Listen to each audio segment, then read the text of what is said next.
YouTube, what the crap's going on? HeirofCarthage here, and I'm doing a hidden dwarf exploding rat build. So we're going to pay back the grudges with satchel charges. So yeah, this is an all ranger army with some Norgrimlings, Ironbreakers, Rune Lord, Runesmith, and Thane. And we are going to light up the Skaven's world here. And right off the bat, I cause immense damage to all the Skaven slaves. My opponent has a Grey Seer of Ruin. He stops my gyrocopters with steam because I don't expect a lot of armor on Skaven, so I bring the steam variant.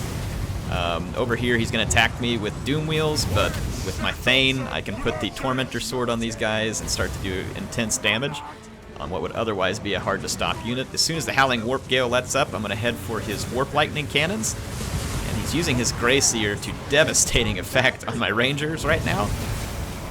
That Warp Lightning is just brutal. He's got a ton of clan rats, and he ended up in a very kind of discombobulated attack here because I hit him so fast and unexpected. At least I don't think he expected this. He does have some Deathglow Bombardiers here, which are a bit of a concern, but you can see that these steam guns make extremely short work of unarmored units. Granted, his Deathglobe guys here can make pretty short work of my gyrocopters as well. And because I'm being kept busy and continually warp lightning back here, that thing has an insanely fast recharge. But yeah, we get rid of his warp lightning cannons pretty quickly. So we minimize the damage from those. That was good. Now we just need to deal with these Deathglobe Bombardiers. He's going to start targeting another unit. He does have some Rat Ogres, and then he has an Assassin and his Grey Seer here in the center.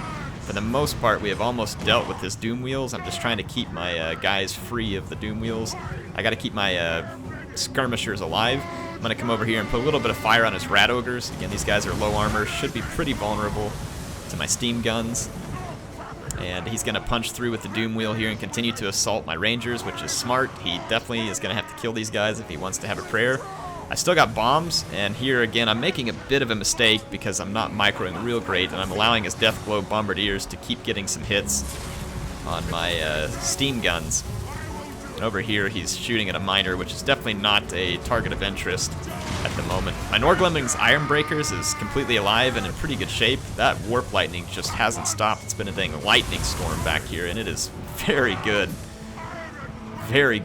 at doing what it does there. So yeah, again, mistake here, but I'm going to get my guys away just in the nick of time, and then I'm going to use my Rangers to put those guys down. Some of his units are regrouping back here. He's a little slow to react to it, but he does bring them back in here very quickly. But this damage I got done here on his Deathglobe Bombardiers was important. His Assassin is now pinned up between 3 Dwarf Heroes and will die. His Grey Seer, on the other hand, wants to go for my Rangers. I can split my Rangers up and try and minimize this. But yeah, Rat Ogres. None of his units are really liking life right now. His Grey Seer is really the only thing that's being pretty effective. I actually managed to dodge that lightning this time. One of his Warp Lightning Cannons has remounted and is coming back into the fight, so I'm going to have to go deal with it. And then at the time, I'm moving my infantry over here to get back into the fight. Whew, that was darn near a nasty hit. Now I'm going to be able to fire at his Grey Seer and then bring my Lords over. So we're going to bring them over here, doing a little bit of damage to the Grey Seer. He is pretty low in terms of armor, but I think he may have some missile resistance. Yeah, he does, 15%. That explains why you can't just nuke him super fast.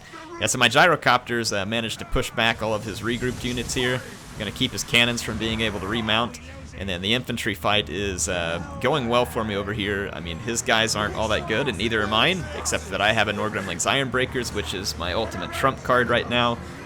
And then I've also got my Air Force headed over here to put the final rat-splosion touches on this battle.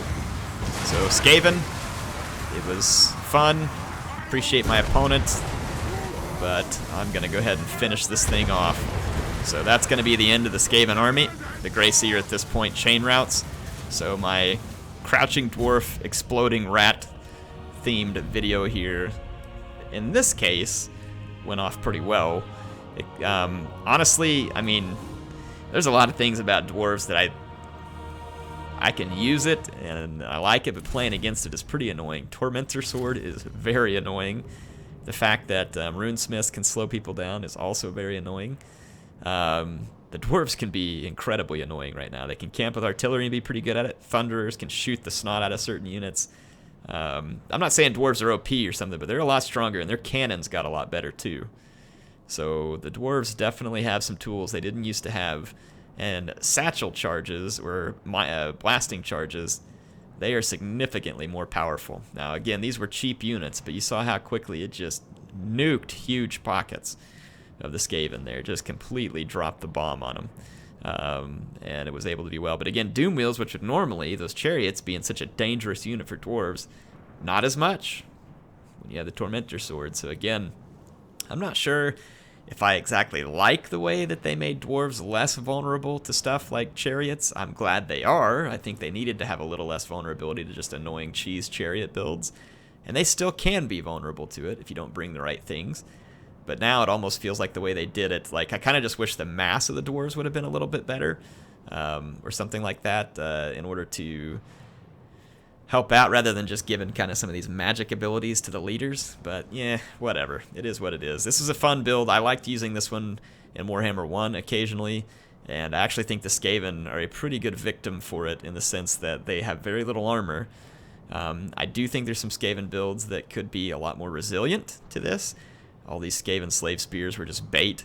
But in this case, you know, my army worked out well. This many rangers would have made short work of Skaven monsters like rat ogres. Had I not been kept busy with the Doom Wheels, rat ogres, you know, again, if the rat ogres were positioned on the flank where they could quickly get around to my rangers, that might have been a slightly more dangerous scenario for me.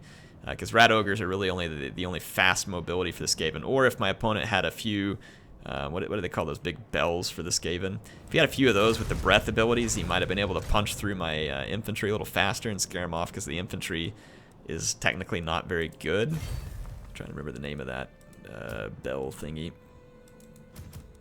Screaming Bell. Yeah, these Screaming Bells, they can be a little more difficult. You can see they've got armor-piercing anti-infantry, and they come with the breath attack that is pretty useful. And then, of course, they cause fear, and combine it with the right units, and you can cause a whole lot of damage pretty quick. But in any case, hope y'all enjoyed that one. HeirofCarthage signing out for now. I'll be back with more soon in Total War Warhammer 2.